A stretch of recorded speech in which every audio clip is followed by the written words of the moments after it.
أعوذ بالله من الشيطان الرجيم يا أيها الذين آمنوا أطيعوا الله ورسوله ولا تولوا عنه وأنتم تسمعون ولا تكونوا كالذين قالوا سمعنا وهم لا يسمعون إن شر الدواب عند الله الصم البكم الذين لا يعقلون. സ്നേഹമുള്ള സഹോദരന്മാരെ, സുഹൃത്തുക്കളെ, നബിചര്യയുടെ പ്രാധാന്യം എന്ന വിഷയത്തിൽ ഒതുങ്ങി നിന്നുകൊണ്ട് ഏതാനും ചില കാര്യങ്ങൾ നിങ്ങളുടെ ശ്രദ്ധയിൽപ്പെടുത്തി നമുക്ക് അവസാനിപ്പിക്കാം. അള്ളാഹു ഈ മഹനീയമായ ദിവസത്തിൽ നമ്മുടെ ഈ ഒന്നിച്ചുള്ള ഈ ഇരുത്തം അള്ളാഹുവിൻ്റെ അടുക്കൽ ഒരു സ്വാലിഹായ അമലായി ഖബൂൽ ചെയ്യുകയും ഈ വേദി വിട്ടു പിരിയുന്നതിൻ്റെ മുമ്പ് തന്നെ നമ്മിൽ നിന്ന് സംഭവിച്ചിട്ടുള്ള ചെറുതും വലുതുമായ ദോഷങ്ങൾ അള്ളാഹു പുറത്തു തരികയും നരകവിമോചനത്തിന് അർഹരായ ആളുകളുടെ കൂട്ടത്തിൽ ഉൾപ്പെടുത്തി നമ്മെ ഓരോരുത്തരെയും അനുഗ്രഹിക്കുകയും ചെയ്യുമാറാകട്ടെ. സഹോദരങ്ങളെ, ഞാനും നിങ്ങളുമൊക്കെ ദിനേന പറഞ്ഞുകൊണ്ടിരിക്കുന്ന മഹത്തായ ഒരു വാക്യമാണ് അഷ്ഹദു അൻ ലാ ഇലാഹ ഇല്ലല്ലാഹ്, അതുപോലെ അഷ്ഹദു അന്ന മുഹമ്മദർ റസൂലുള്ളാഹ്. ഇതിന്റെ ആദ്യ ഭാഗം അള്ളാഹുവിന്റെ ഏകത്വത്തെ, തൗഹീദിനെ സൂചിപ്പിക്കുന്ന കാര്യമാണ്. ആരാധന മുഴുവൻ അള്ളാഹുവിന് മാത്രമേ ഞാൻ സമർപ്പിക്കുകയുള്ളൂ എന്ന നമ്മുടെ കറകളഞ്ഞ പ്രഖ്യാപനം. അതിന്റെ രണ്ടാമത്തെ ഭാഗം അഷ്ഹദു അന്ന മുഹമ്മദർ റസൂലുള്ളാഹ്, മുഹമ്മദുൻ സ്വല്ലല്ലാഹു അലൈഹി വസല്ലം അള്ളാഹുവിന്റെ ദൂതനാണെന്ന് ഞാൻ സാക്ഷ്യം വഹിക്കുന്നു. നബി സല്ലല്ലാഹു അലൈഹി വസല്ലമിനോടുള്ള നമ്മുടെ മഹബ്ബത്ത്, നമ്മുടെ നേതാവിനോടുള്ള നമ്മുടെ വലിയ ബഹുമാനം, ആ പേര് കേൾക്കുമ്പോഴുള്ള നമ്മുടെ മനസ്സിന്റെ വിനീതത്വം, അവിടുത്തേക്ക് വേണ്ടിയുള്ള മനസ്സറിഞ്ഞുകൊണ്ടുള്ള തേട്ടം, അവിടുന്ന് പഠിപ്പിച്ചതാണെന്നറിഞ്ഞാൽ അതിനോടൊരാവേശം, അവിടുന്ന് പഠിപ്പിച്ചതിന് വിരുദ്ധമാണെന്ന് കണ്ടാൽ അതിനോടൊരു വെറുപ്പ്, ഇതൊക്കെ നമ്മുടെ ഈ കെലിമയുടെ താല്പര്യങ്ങളിൽപ്പെട്ടതാണ്. പരിശുദ്ധമായ ഖുർആൻ മാത്രമല്ല നബി സല്ലല്ലാഹു അലൈഹി വസല്ലമിന് വഹ്യായി കിട്ടിയിട്ടുള്ളത്. അവിടുന്ന് പറഞ്ഞത് എനിക്ക് ഖുർആനും അത്ര തന്നെ വേറെയും നൽകപ്പെട്ടിട്ടുണ്ട് എന്നാണ്. നബിക്ക് നൽകപ്പെട്ടത് പരിശുദ്ധമായ ഖുർആനിന് പുറമെ ധാരാളം വഹ്യുകൾ നബി സല്ലല്ലാഹു അലൈഹി വസല്ലമിന് അല്ലാഹു കൊടുത്തിട്ടുണ്ട്. ഖുർആൻ അല്ലാത്ത വഹ്യുകളാണ് അവിടുന്ന് നമുക്ക് പഠിപ്പിച്ചു തന്നിട്ടുള്ള ഓരോ കാര്യങ്ങളും, പറഞ്ഞു തന്നവ, ചെയ്തു കാണിച്ചു തന്നവ, അംഗീകാരം തന്നവ, അവിടുത്തെ സഹാബികൾ ചെയ്തിട്ടതിനെ എതിർക്കാത്തവ, ഈ രൂപത്തിലുള്ള മുഴുവൻ കാര്യങ്ങളും മൊത്തത്തിൽ സുന്നത്ത്, നബിചര്യ എന്ന പട്ടികയിൽ ഉൾപ്പെടുകയാണ്. വിശദീകരിച്ച് ഞാൻ പറയുന്നില്ല. ചില കാര്യങ്ങൾ നമ്മൾ മനസ്സിലാക്കൽ അനിവാര്യമായ ചില സംഗതികൾ നമ്മൾ ശ്രദ്ധയോടെ കേൾക്കേണ്ടതുണ്ട്. ഒന്നാമതായി നമ്മൾ അറിയേണ്ടത്, നബി സല്ലല്ലാഹു അലൈഹി വസല്ലമിന്റെ സുന്നത്തുകൾ മനസ്സിലാക്കാതെ, അവിടുത്തെ നബിചര്യകൾ അറിയാതെ ഒരാൾക്ക് മുസ്ലിമായി ജീവിക്കാൻ കഴിയുമോ? ഇല്ല.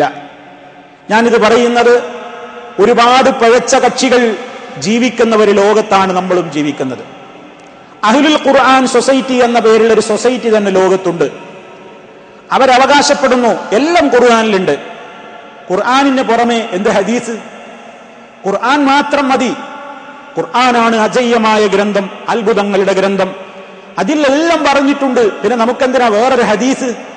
അതുകൊണ്ട് ഖുർആൻ മാത്രം മതി, ഹദീസ് ആവശ്യമില്ല എന്ന ഒരു ശബ്ദം ലോകത്ത് പണ്ട് മുതലേ ഇസ്ലാം വിരുദ്ധ കക്ഷികൾ മുഴക്കിയിട്ടുണ്ട്. അതുകൊണ്ട് നമ്മൾ ആദ്യം മനസ്സിലാക്കേണ്ടത് നബിചര്യയുടെ പ്രസക്തി എന്താണ്, അത് ആവശ്യമാണോ? തീർച്ചയാണ് സഹോദരങ്ങളെ. ഖുർആൻ പോലെ ഇസ്ലാം മനസ്സിലാക്കാൻ അനിവാര്യമായ ഒരു സംഗതിയാണ് നബി സല്ലല്ലാഹു അലൈഹി വസല്ലമിന്റെ ഹദീസുകളും. പരിശുദ്ധ ഖുർആനിൽ അല്ലാഹു എന്താണ് നമ്മുടെ നേതാവിനോട് പറയുന്നത്? വഅൻസൽനാ ഇലൈക الذിക്ർ ലിതുബയ്യിന ലിന്നാസി മാ നുസ്സില ഇലൈഹിം.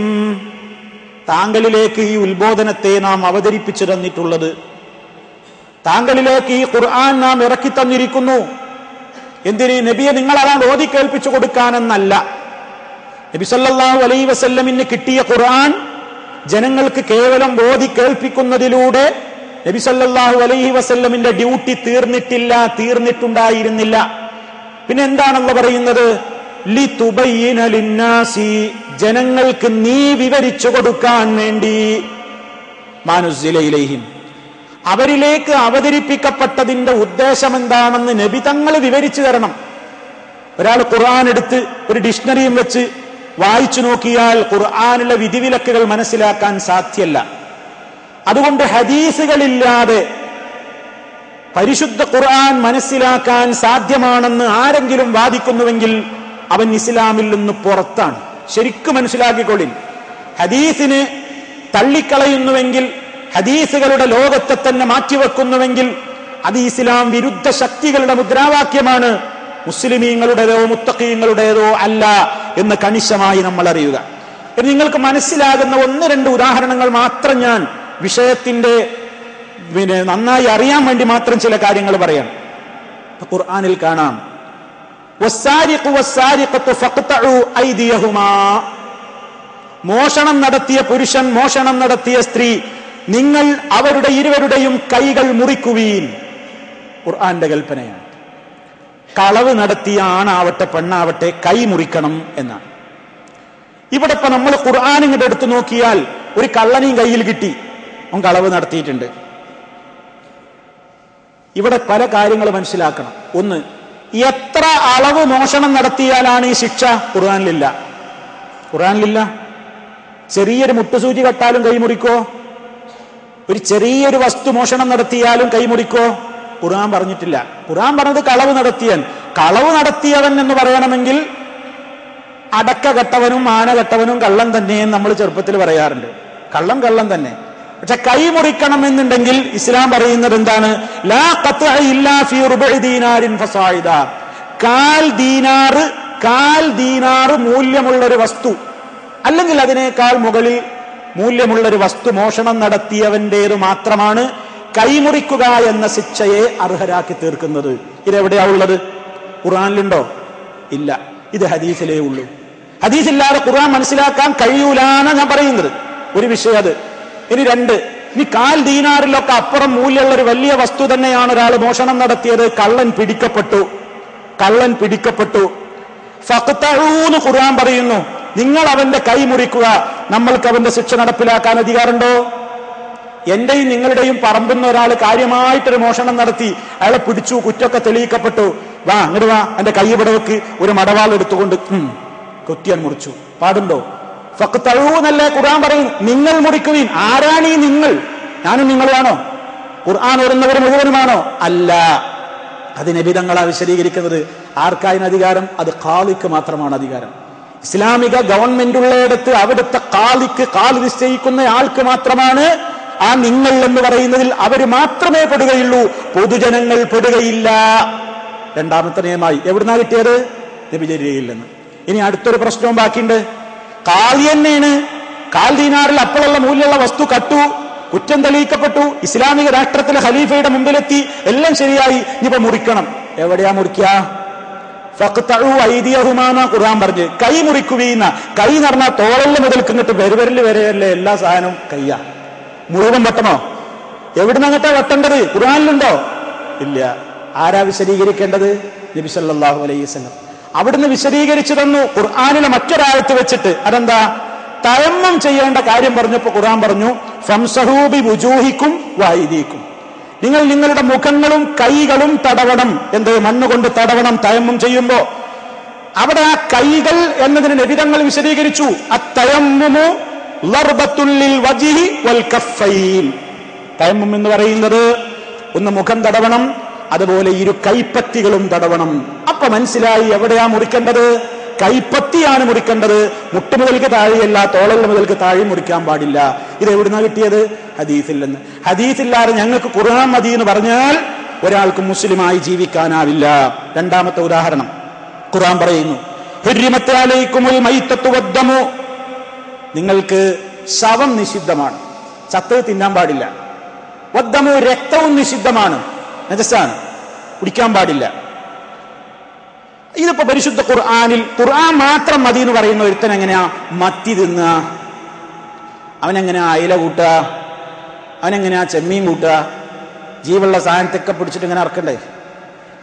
ഈ മൈത്തത്ത് എന്ന് പറയുന്ന ശവം എന്ന് പറയുന്നതിൽ നിന്ന്, ചത്തത് എന്ന് പറയുന്നതിൽ നിന്ന് മത്സ്യം ഒഴിവാണെന്ന് ഖുർആനിലില്ല. അതാരാ പറഞ്ഞത്? നബി സല്ലല്ലാഹു അലൈഹി വസല്ലം പറയണം, മൈത്തത്തുൽ ജറാദ് വസ്സമക്, ജറാദ് അതുപോലെ തന്നെ സമക്ക്, മത്സ്യം ഇതിൽ നിന്ന് ഒഴിവാണ്. അത് ശവത്തിന്റെ പരിധിയിൽ പെടൂല. അതുകൊണ്ട് മത്സ്യം കഴിച്ചോളൂ, ഒരു പ്രശ്നമില്ല. ഖുർആൻ മാത്രം മതി എന്ന് പറയുന്ന ഖുർആൻ കമ്പനി എങ്ങനെയാ മത്തി കൂട്ടുക? അവന് ശവം തന്നൽ ഹറാമല്ലേ? ഇനി ദമ്, രക്തം പാടില്ല. രക്തത്തിന്റെ കട്ടയാണ് ഈ കരളും പ്ലീഹയൊക്കെ. അത് തിന്നാൻ പാടുണ്ടോ? നബി സല്ലല്ലാഹു അലൈഹി വസല്ലം അനുവദിച്ചു തന്നു, വൽ കബിദ വത്തിഹാൽ മിനദ്ദമി, രക്തത്തിന്റെ കൂട്ടത്തിൽ നിന്ന് കെബിദും തിഹാലും, പ്ലീഹയും കരളും നമുക്ക് കഴിക്കാം. ഇസ്ലാം അനുവദിച്ചു തന്നു. 2 ഉദാഹരണത്തിൽ മതിയാക്കുക. അപ്പൊ സഹോദരങ്ങളെ, പരിശുദ്ധ ഖുർആൻ മനസ്സിലാകണമെങ്കിൽ നബിചര്യകൾ കൂടാതെ കഴിയൂല എന്ന തത്വം ആദ്യമായി മനസ്സിലാക്കി വെച്ചാൽ നിങ്ങൾക്ക് എല്ലാവർക്കും ബോധ്യമായി, ഖുർആൻ മാത്രം മതി, ഹദീസ് വേണ്ട എന്ന് പറയുന്നവൻ ഇസ്ലാമിൽ അവന്റെ സ്ഥാനം പുറത്താണ്, മുസ്ലിം ആവൂല, ഉറപ്പാണ്. ഇങ്ങനെ ഒരു കമ്പനി വരും എന്ന് നബി സല്ലല്ലാഹു അലൈഹി വസല്ലം പണ്ടേ പ്രവചിച്ചിട്ടുണ്ട്. അവിടുന്ന് പറയുന്നു, ലാ അൽഫയന്ന അഹദുക്കും മുത്തഖിഅൻ അലാ അരീകതിഹി യഅതീഹിൽ അംറു മിൻ അംരി മിമ്മാ ഉമിർതു ബിഹി ഔ നഹൈതു അൻഹു ഫയഖൂലു ലാ നദ്രി മാ വജദ്നാ ഫീ കിതാബില്ലാഹി തബഅനാഹു. നിങ്ങളിൽ ഒരാളെയും ഞാൻ കണ്ടുമുട്ടാതിരിക്കട്ടെ, നബി സല്ലല്ലാഹു അലൈഹി വസല്ലം പറയാണ്. എങ്ങനെ മുത്തഖിയൻ? മറ്റൊരു റിപ്പോർട്ടിൽ കാണാം, ശബ്ആനു അലാ അരീകതിഹി, സുഖിയന്മാരുടെ ലക്ഷണം പറയാണ്. വയറൊക്കെ നിറഞ്ഞിങ്ങനെ വലിയ മുതലാളി സോഫയിലൊക്കെ ഇങ്ങനെ ചാരിയിരിക്കും. എന്നിട്ട് ആ മുതലാളി ഒരു കാലത്ത് ഇങ്ങനെ പറയും, എന്റെ ഹദീസുകൾ കണ്ടാൽ, ഞാൻ അവനോട് കൽപ്പിച്ചതോ വിരോധിച്ചതോ ആയ ഏതെങ്കിലും ഹദീസുകൾ അവൻ കണ്ടാൽ അവൻ പറയും, ലാ നദ്രി, അതൊന്നും ഇവിടെ പറയണ്ട. മുതലാളി പറയാണ്, അതൊന്നും ഇവിടെ പറയണ്ട, ഹദീസൊന്നും ഇവിടെ ഓതണ്ട. മാ വജദ്നാ ഫീ കിതാബില്ലാഹി തബഅനാഹു, അള്ളാന്റെ കിതാബിലുണ്ടെങ്കിൽ കൊണ്ടുവരും, ഖുർആനിലുണ്ടോ ഞങ്ങൾ സ്വീകരിക്കാം, ഖുർആനിലുള്ളത് മാത്രമേ ഞങ്ങൾ സ്വീകരിക്കുകയുള്ളൂ, ഹദീസൊന്നും ഇങ്ങോട്ട് പറയണ്ട എന്ന് പറയുന്ന ചില സമ്പന്നന്മാരായ കാലഘട്ടം. അങ്ങനെ ഒരു കാലഘട്ടത്തിൽ വെച്ച് നിങ്ങളെ ഞാൻ കണ്ടുമുട്ടാതിരിക്കട്ടെ എന്ന് നബി സല്ലല്ലാഹു അലൈഹി വസല്ലം ആഗ്രഹം പ്രകടിപ്പിക്കുകയാണ്. എന്ന് പറഞ്ഞാൽ അങ്ങനെ ചില സുഖലോലുപന്മാരായ ആളുകൾ അവരിങ്ങനെ വലിയ വലിയ വർത്താനൊക്കെ പറഞ്ഞ് വലിയ പ്രമാണിത്വം ചമഞ്ഞ് വലിയ സമ്പന്നന്മാരായിട്ട് അവരിങ്ങനെ പ്രഖ്യാപിക്കും, ഹദീസൊന്നും ഞങ്ങൾ സ്വീകരിക്കൂല, ഖുർആനാണ് വലിയ ഗ്രന്ഥം, ഖുർആനുള്ളതുണ്ടെങ്കിൽ കൊണ്ടുവരും, ഹദീസൊന്നും ഞങ്ങളോട് പറയണ്ട, ഹദീസൊന്നും സ്വീകാര്യമില്ല, ഖുർആനിനേക്കാണ് വലിയ ഹദീസ് ഏതാണ് എന്നൊക്കെ ചോദിച്ച് ഹദീസ് നിഷേധികളായ ഒരു കൂട്ടം ആളുകൾ രംഗത്ത് വരുമെന്ന് ഹബീബായ റസൂലുള്ളാഹി സ്വല്ലല്ലാഹു അലൈഹി വസല്ലം. ഹദീസ് നിഷേധികൾ 2 തരം കേട്ടോ. ഒന്ന്, മൊത്തം തള്ളും, ഹദീസ് ഒന്നും സ്വീകരിക്കാത്ത കമ്പനി. അവർ ഖുർആൻ മാത്രമേ സ്വീകരിക്കുള്ളൂ, ഒരൊറ്റ ഹദീസും അവരോട് പറഞ്ഞിട്ട് കാര്യമില്ല, അവർ സ്വീകരിക്കൂല. രണ്ടാമത്തെ ഒരു കമ്പനി ഉണ്ട്, അവരേതാ? അവർ പറയും ഹദീസ് ഞങ്ങൾ സ്വീകരിക്കും, പക്ഷെ മുത്തവാത്തിറായ ഹദീസ് സ്വീകരിക്കൂ. എന്താ ഈ മുത്തവാത്തിർ എന്ന് പറഞ്ഞാൽ? ധാരാളം സ്വഹാബിമാര് നബിയിൽ നിന്ന് കേട്ട് അവർ ഉദ്ധരിക്കണം. ഒരാളൊന്നും കേട്ടാ പോരാ, 10 ആള് കേട്ടാ പോരാ, നുണ പറയൂല എന്ന് ഉറപ്പുള്ള അത്ര എണ്ണം, ആയിരക്കണക്കിന് ആളുകൾ നബിയിൽ നിന്ന് കേട്ട് ഉദ്ധരിച്ചു പറഞ്ഞ ഹദീസുകൾ മാത്രമേ ഞങ്ങൾ സ്വീകരിക്കുള്ളൂ, ഒറ്റപ്പെട്ട ആൾക്കാരൊന്നും റിപ്പോർട്ട് ചെയ്ത ഹദീസ് ഞങ്ങൾ സ്വീകരിക്കൂല. അങ്ങനത്തെ ഒരു കൂട്ടർ. മൂന്നാമത്തെ ഒരു കമ്പനി ഉണ്ട്, അവര് മുത്തവാത്തറോ ആഹാദോ എന്നൊന്നുമല്ല നോക്കുന്നത്, അവര് ഹദീസ് ഇട്ട് വായിച്ചിട്ട് അവരുടെ ബുദ്ധിയിലൊന്നിട്ട് അളക്കും. ഇതെങ്ങനെ നമ്മളെ ബുദ്ധിക്ക് യോജിക്കുവോ, നമ്മുടെ യുക്തിക്ക് നിരക്കുവോ, ഇതിപ്പോ നമ്മളെ ബുദ്ധിക്ക് കൊള്ളുവോ? അത് നോക്കിയിട്ട് ബുദ്ധിയും യുക്തിയും മാനദണ്ഡമാക്കിയിട്ട് തള്ളുന്ന കമ്പനി. അതിനിപ്പോ ഏതിലാണെങ്കിലും ഒരു തള്ളും. ബുഖാരിയിലാണെങ്കിലും തോട്ടിൽക്ക് വലിച്ചെറിയാൻ പറയും, കുപ്പത്തൊട്ടിയിൽക്ക് ഇട്ടോളാൻ പറയും, അത് ഇങ്ങോട്ട് പറയണ്ടെന്ന് പറയും. കാരണം അതൊക്കെ ഖുർആനിനെതിരാണ്, ബുദ്ധിക്കെതിരാണ്, യുക്തിക്കെതിരാണ് എന്ന് പറഞ്ഞിട്ട് ധാരാളക്കണക്കിന് ഹദീസുകളെ അവരും വലിച്ചെറിയും. ഈ 3 കമ്പനിയും ഹദീസ് നിഷേധത്തിന്റെ പരിധിയിലാണ് വിടുന്നത്. ഈ 3 വിഭാഗവും അല്ലാഹുവിന്റെ റസൂൽ സല്ലല്ലാഹു അലൈഹി വസല്ലം പറഞ്ഞു, പരിശുദ്ധ ഖുർആനിൽ ഓർമ്മപ്പെടുത്തുന്നു റബ്ബ്, ഫൽയഹ്ദരില്ലദീന യുഖാലിഫൂന അൻ അംരിഹി അൻ തുസീബഹും ഫിത്നത്തുൻ ഔ യുസീബഹും അദാബുൻ അലീം. നബി സല്ലല്ലാഹു അലൈഹി വസല്ലമിന്റെ കൽപ്പനകളെ എതിര് പ്രവർത്തിക്കുന്ന കക്ഷികൾ പേടിച്ചുകൊള്ളട്ടെ. അൻ തുസീബഹും ഫിത്നത്തുൻ, അവർക്ക് വല്ല ഫിത്നയും ബാധിക്കുന്നത്. ആ ഫിത്നക്ക് വിശദീകരണം പണ്ഡിതന്മാര് കൊടുത്തു. ഹൃദയം അങ്ങ് പിഴച്ചു പോകലാണ്.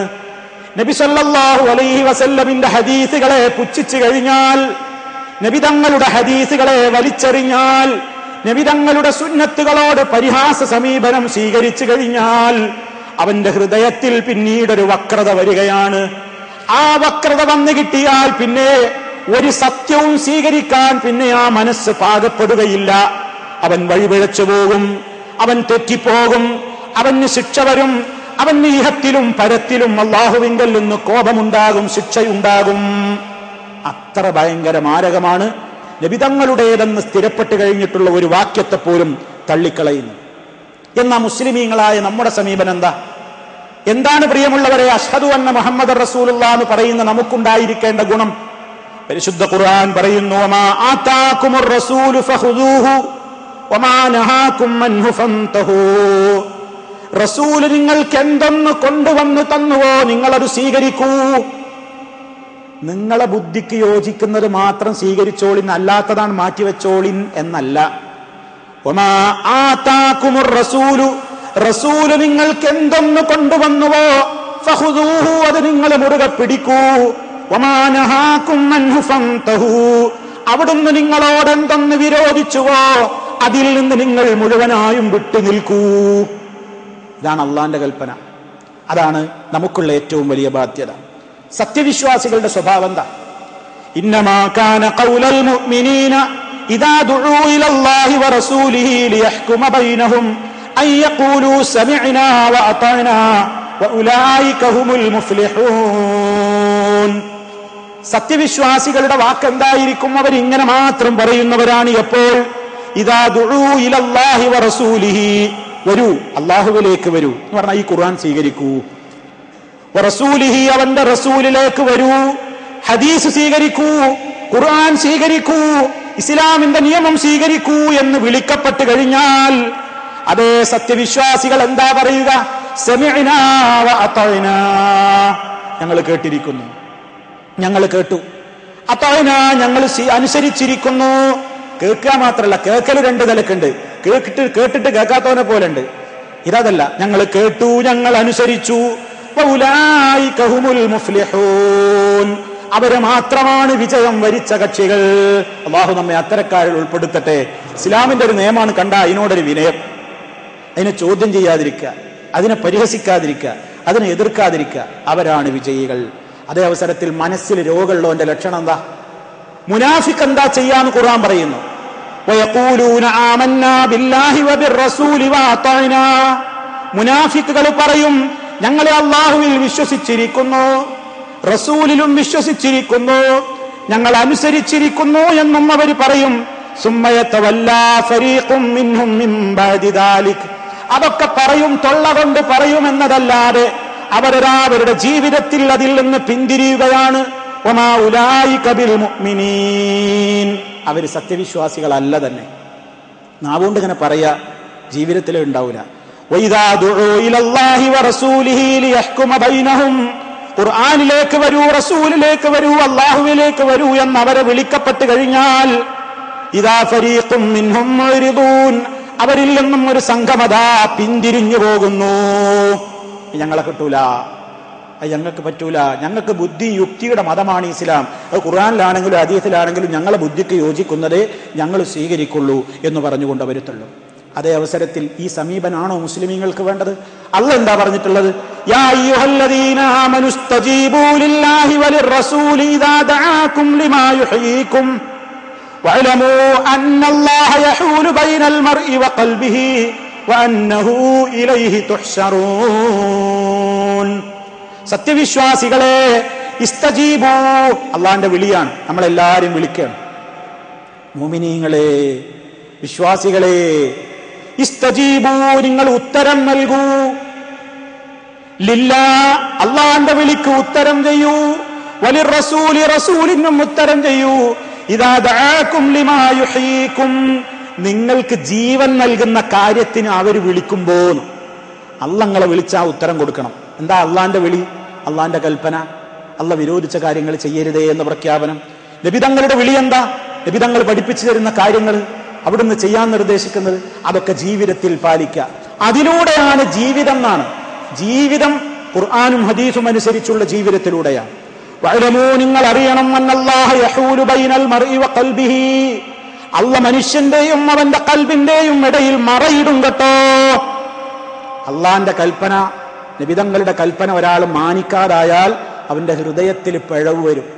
പിന്നെ മറയായി, പിന്നെ അതിലേക്ക് വെളിച്ചം കയറൂല. വെളിച്ചം കയറാറായാൽ പിന്നെ അവൻ നശിച്ചു. അവന്റെ ഹൃദയം മയ്യത്തായി, അവന്റെ ഹൃദയം ചത്തുപോയി, സീല് വന്നുപോയി. ഖതമല്ലാഹു അലാ ഖുലൂബിഹിം, ഇവരുടെ ഹൃദയങ്ങൾക്ക് മുദ്ര വച്ചു കഴിഞ്ഞു. ആ അവസ്ഥയിൽ എത്തിക്കഴിഞ്ഞാൽ നിങ്ങൾ ഓർക്കണം, വഅന്നഹു ഇലൈഹി തുഹ്ശറൂൻ, പടച്ച റബ്ബിന്റെ കോടതിയിലേക്ക് നിങ്ങളൊക്കെ ഒരുമിച്ച് കൂട്ടപ്പെടും കേട്ടോ. ആ ബോധം വേണമെന്ന് അള്ളാഹു പറയും. അപ്പൊ ഈ ആയത്തിൽ എന്താ അള്ള പറയുന്നത്? അള്ളാഹു റസൂൽ ഒരു കാര്യം പറഞ്ഞ ഉടനെ ഉത്തരം ചെയ്യണം. അതാണ് നമ്മുടെ സമീപനമായിരിക്കേണ്ടത്. അള്ളാഹു നമ്മെ അത്തരക്കാരിൽ ഉൾപ്പെടുത്തുമാറാകട്ടെ. നമ്മുടെ മുൻഗാമികളായ സ്വഹാബിമാര്, നമ്മുടെ നേതാക്കന്മാര്, നബിതങ്ങളിൽ നിന്ന് ദീന് കേട്ട് ദീന് പഠിക്കാൻ ഭാഗ്യം കിട്ടിയിട്ടുള്ള മഹാന്മാരായ സ്വഹാബിമാര്, നബിതങ്ങൾ എന്താണ് ചെയ്താലും അത് അവരാണ് ചെയ്യും.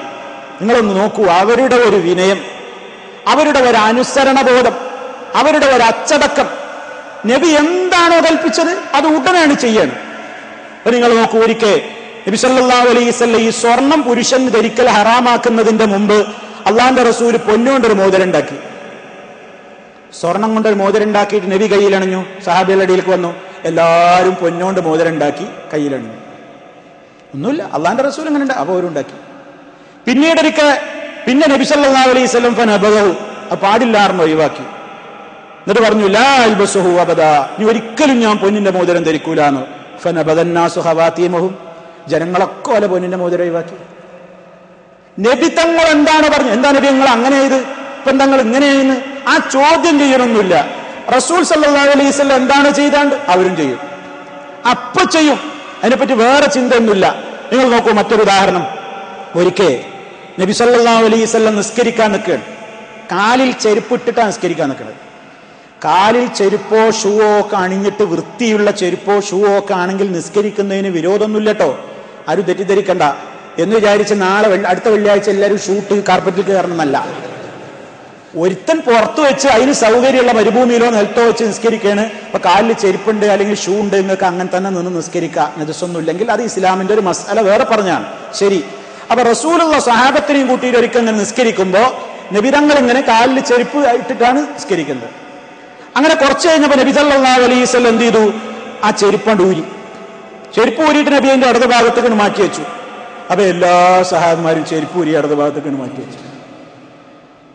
അപ്പൊ നബി സല്ലല്ലാഹു അലൈഹി വസല്ലം നിസ്കാരം കഴിഞ്ഞിട്ട് ചോദിച്ചു, അല്ല മാ ഹമലക്കും അലാ ഇൽഖായിക്കും നിആലക്കും, എന്തിനാ ഇപ്പൊ നിങ്ങളൊക്കെ ചെരുപ്പൂരി? നിങ്ങളൊക്കെ എന്തിനാ ചെരുപ്പൂരിയത്? അപ്പൊ ഖാലു, സഹാബത്ത് പറഞ്ഞു, റഅയ്നാക അൽഖൈത നഅലക ഫഅൽഖൈനാ നിആലനാ, നിങ്ങൾ ചെരുപ്പൂരി വെച്ചത് കണ്ടു നബി, ഞങ്ങൾ ഊരി വെച്ചു. എന്തൊരു കാര്യം ഉണ്ടാവും? നിങ്ങൾ പറഞ്ഞതുപോലെ ജീവിക്കല ഞങ്ങളുടെ ഇഷ്ടം. എന്താണ് പറഞ്ഞാൽ അത് അപ്പടിയാണ് ചെയ്യാം. ഫഖാല റസൂലുള്ളാഹി സ്വല്ലല്ലാഹു അലൈഹി വസല്ലം, അപ്പൊ നബി സല്ലല്ലാഹു അലൈഹി വസല്ലം പറഞ്ഞു, ഇന്ന ജിബ്രീല അതാനി ഫഅഖ്ബറനി അന്ന ഫീഹി മാ ഖദറാ, ജിബ്രീൽ അലൈഹിസ്സലാം എൻ്റെ അടുക്കൽ വന്നു, എന്നോട് വഹയിൽ എനിക്ക് വഹി തന്നു, ആ ചെരുപ്പിൽ മാലിന്യമുണ്ട് നബിയേ, നജസുണ്ട് നബിയേ, ഊരി വെക്കണം. അതുകൊണ്ടാണ് ഞാൻ ഊരി വെച്ചത്. അപ്പൊ നബിതങ്ങളത് ഊരി വെച്ചതിന് കാര്യം ഉണ്ടായിരുന്നു. ഇവിടെ എന്താ ഈ ഹദീസ് വിശദീകരിക്കുമ്പോൾ പണ്ഡിതന്മാർ പറയുന്നു, സ്വഹാബത്തിന്റെ ആ ഒരു വലിയ ഒരു താല്പര്യം, മുത്ത് നേതാവ് എന്ത് ചെയ്യുന്നു അതങ്ങോട്ട് പറഞ്ഞ അപ്പടി അനുസരിക്കുക, ചെയ്യുന്നത് കണ്ടാണ് ചെയ്യുക.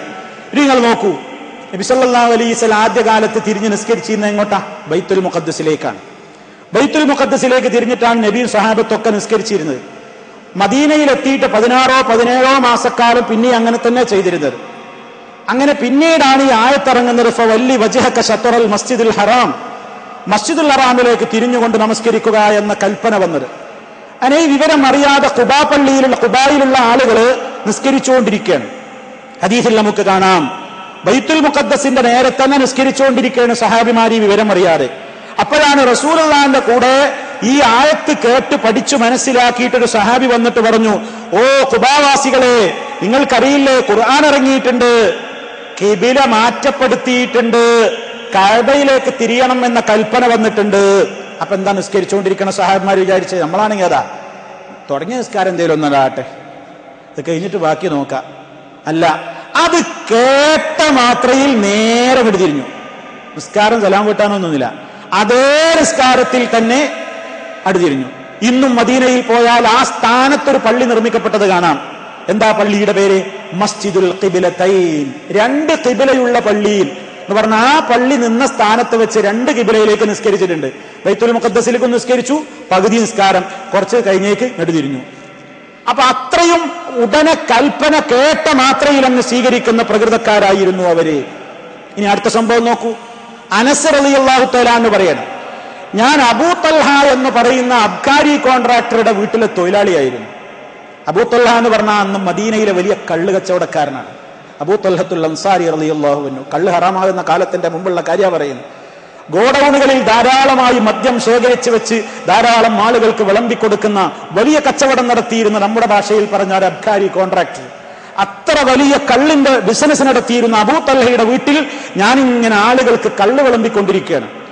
ആ സമയത്ത് ഒരാൾ വന്നിട്ട് ചോദിച്ചു, നിങ്ങൾ അറിഞ്ഞില്ലേ ഒരായത്തിറങ്ങിയിട്ടുണ്ട്, അള്ളാന്റെ റസൂല് മദ്യം നിഷിദ്ധമാക്കിയിരിക്കുന്നു എന്ന വചനം അങ്ങ് ഓതിക്കേൽപ്പിച്ചപ്പോൾ മുതലാളിയായ അബൂ തൽഹ തൊഴിലാളിയായ അനസ് റളിയല്ലാഹു അൻഹുവിനോട് പറയുന്നു, യാ അനസ്, അനസേ, ഉടനെ എഴുന്നേൽക്കൂ, മഴുവെടുക്കൂ, കള്ളിന്റെ വീപ്പകളെല്ലാം തല്ലിത്തകർക്കൂ. സൂക്ഷിച്ചു വെച്ച മുഴുവൻ മദ്യത്തിന്റെ വീപ്പകളും തല്ലിയാണ്ട് ഉടച്ചു.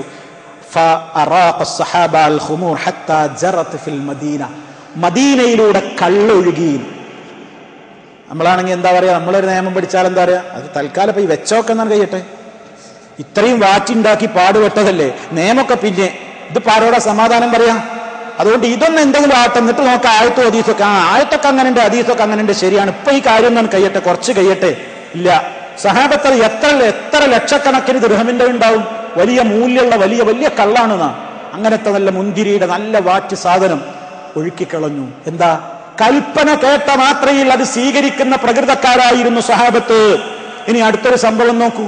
നബി സല്ലല്ലാഹു അലൈഹി വസല്ലം ഒരിക്കൽ മദീനത്തെ പള്ളിയിൽ പ്രസംഗിച്ചുകൊണ്ടിരിക്കുകയാണ്. പ്രസംഗിച്ചുകൊണ്ടിരിക്കുമ്പോഴാണ് അബ്ദുല്ലാഹി ഇബ്നു റവാഹത്ത് റളിയല്ലാഹു അൻഹു മദീനത്തെ പള്ളിയിലേക്ക് ഇങ്ങനെ വരിക. വരുമ്പോ മുറ്റത്തെത്തിയിട്ടുള്ളൂ, പള്ളിയിലേക്ക് എത്തിയിട്ടില്ല. അപ്പൊ നബി തങ്ങളെ പ്രസംഗത്തിൽ പറയുന്നുണ്ട്, ഇജ്ലിസൂ എന്ന് പറയുന്നുണ്ട്, ഇരിക്കുക അവിടെ എന്ന് പറയുന്നുണ്ട്, ഇരിക്കൂന്ന് പറയുന്നുണ്ട്. ഉടനെ തന്നെ അബ്ദുല്ലാഹി ഇബ്നു റവാഹ റളിയല്ലാഹു തആല അൻഹു കേട്ടപാടെ മുറ്റത്ത് തന്നെ എണീയിരുന്നു. അവിടെ തന്നെ എണീയിരുന്നു. അവിടെ ഇരുന്ന് കുറച്ച് കഴിഞ്ഞത് കുറെ കഴിഞ്ഞപ്പോ നബി സല്ലല്ലാഹു അലൈഹി വസല്ലം ചോദിച്ചു, എന്താ മുറ്റത്തിരിഞ്ഞെന്ന് ചോദിച്ചു. എന്താ പള്ളി കയറാതെ മുറ്റത്തിരിഞ്ഞെന്ന്? അബ്ദുല്ലാഹി ഇബ്നു റവാഹ റളിയല്ലാഹു തആല അൻഹു പറഞ്ഞു, അള്ളാഹുവിന്റെ റസൂലേ, ഞാൻ ഇങ്ങോട്ട് കയറി വരുമ്പോ ഇവിടെ എത്തിയപ്പോഴാണ് നിങ്ങൾ ഇജ്ലിസൂ എന്ന് പറഞ്ഞിട്ട് ഞാനവിടെ ഇരുന്നു. എനിക്ക് അതേ കേട്ടത് ഓർമ്മയുള്ളൂ. നിങ്ങൾ ഇജ്ലിസൂ എന്ന് പറഞ്ഞു ഇരിക്കാൻ പറഞ്ഞു, ഞാൻ അവിടെ ഇരുന്നു. നബി സല്ലല്ലാഹു അലൈഹി വസല്ലം പറഞ്ഞു, സാദകല്ലാഹു ഹിർസൻ അലാ തവായിയത്തില്ലാഹി വറസൂലിഹി, അള്ളാഹുവിന്റെയും അവന്റെ റസൂലിന്റെയും കൽപ്പനകൾ കേട്ട് അനുസരിക്കുന്നതിലുള്ള താങ്കളുടെ ഈ വലിയ ആർത്തി അള്ളാഹു വർദ്ധിപ്പിച്ചു തരട്ടെ. കണ്ടോ, ആലോചിച്ച് നോക്കി നിങ്ങൾ. സഹാബത്ത് അങ്ങനെയാണ്. ഇനി വേറൊരിക്കല് മറ്റൊരു സംഭവം. നബി സല്ലല്ലാഹു അലൈഹി വസല്ലമിന്റെ സഹാബാക്കള് പരിശുദ്ധ ഖുർആനിൽ വചനം ഇറങ്ങി, ഇസ്ലാമിക പർദ്ദ അണിയണം എന്ന നിയമം, ഇസ്ലാമിന്റെ പർദ്ദ അണിയണം എന്ന ആയത്തിറങ്ങി. യുദ്നീന അലൈഹിന്ന മിൻ ജലാബീബിഹിൻ, അവരുടെ വസ്ത്രങ്ങൾ, അവർ മേൽ വസ്ത്രങ്ങൾ അണിയട്ടെ, അവരുടെ ശരീരം അവർ മറക്കട്ടെ എന്ന അർത്ഥത്തിൽ വരുന്ന ഔറത്ത് ശരിക്ക് മറച്ചു പുറത്തിറങ്ങാനുള്ള നിയമം വന്നപ്പോൾ അത് കേട്ട മാത്രയിൽ തന്നെ സഹാബാ സ്ത്രീകൾ അതേ രൂപത്തിൽ വസ്ത്രമാക്കാൻ വേണ്ടി ഉള്ള വസ്ത്രം കീറുകയാണ്. അപ്പൊ തന്നെ നമ്മളെ പെണ്ണുങ്ങളാണെങ്കിൽ പറയും, ഈ പെരുന്നാക്ക് അടിച്ചതാണ്ട് പഴകട്ടെ, അടുത്തീന് നോക്കാം. ടൈറ്റ് ഫിറ്റുള്ള ചുരിദാറും ടൈറ്റ് ഫിറ്റുള്ള ബോഡി ഷേപ്പ് പർദ്ദയൊന്നും ഇടരുത്, അതൊക്കെ ആണുങ്ങളെ കൊതിപ്പിക്കുന്നതാണ്. അന്യപുരുഷന്മാരുടെ മുമ്പിലേക്ക് ഇറങ്ങുമ്പോൾ അങ്ങനത്തെ ഡ്രസ്സൊന്നും പാടില്ല. ആ ഹദീസ് ആയത്തൊക്കെ കൊള്ള, പക്ഷെ 2-3 കൂട്ടിപ്പ് അടുപ്പിച്ച് വെച്ചിട്ടുണ്ട്, അതൊന്നും എന്തെങ്കിലും ആവട്ടെ, അങ്ങനെയാണ് പറയാ. അല്ലെങ്കിൽ ആ പെണ്ണിന്റെ ആണ് പറയും, ആയിരക്കണക്കിന് ഉറുപ്പിക കൊടുത്തിട്ട് ഇപ്പൊ വാങ്ങിയതാണ്, ഹദീസൊക്കെ ഇപ്പൊ കേട്ടു, പക്ഷെ തൽക്കാലം ഇപ്പൊ അത് അവിടെ ഇരിക്കട്ടെ, ആർക്കും ധാരണ വേണ്ട. ഈ ശബ്ദം കേൾക്കുന്ന ആരുടെയെങ്കിലും പങ്ങന്മാരോ ഭാര്യമാരോ ഉമ്മമാരോ അങ്ങനത്തെ വസ്ത്രം അണിയുന്നുണ്ടോ? എത്ര വില കൂടിയതാണെങ്കിലും വലിച്ചെറിയ. നബി സല്ലല്ലാഹു അലൈഹി വസല്ലമിന്റെ സ്വഹാബാ സ്ത്രീകളുടെ സ്വഭാവം. ഒരിക്കൽ പള്ളിയിൽ നിന്ന് സ്ത്രീകൾ പുറത്തിറങ്ങിയതാണ്, മദീനത്തെ പള്ളിയിൽ നിന്ന്. നിസ്കാരം കഴിഞ്ഞിട്ട് പുറത്തിറങ്ങിയപ്പോൾ ആണും പെണ്ണൊക്കെ ഇടകലർന്ന് ഇങ്ങനെ പോണു കണ്ടു. അപ്പൊ നബി സല്ലല്ലാഹു അലൈഹി വസല്ലം പറഞ്ഞു, ഇസ്തഗ്ഫിർന, ബാക്കിലേക്ക് മാറി. പെണ്ണുങ്ങളോട് പറഞ്ഞു, ബാക്കിലേക്ക് മാറി. ഫഇന്നഹു ലൈസ ലകുന്ന അൻ തുഹഖിഖന തരീഖ്, വഴിയുടെ മധ്യത്തിലൂടെ നടക്കാൻ നിങ്ങൾക്ക് അവകാശമില്ല. അത് ആണുങ്ങൾ പോകേണ്ടതാണ്.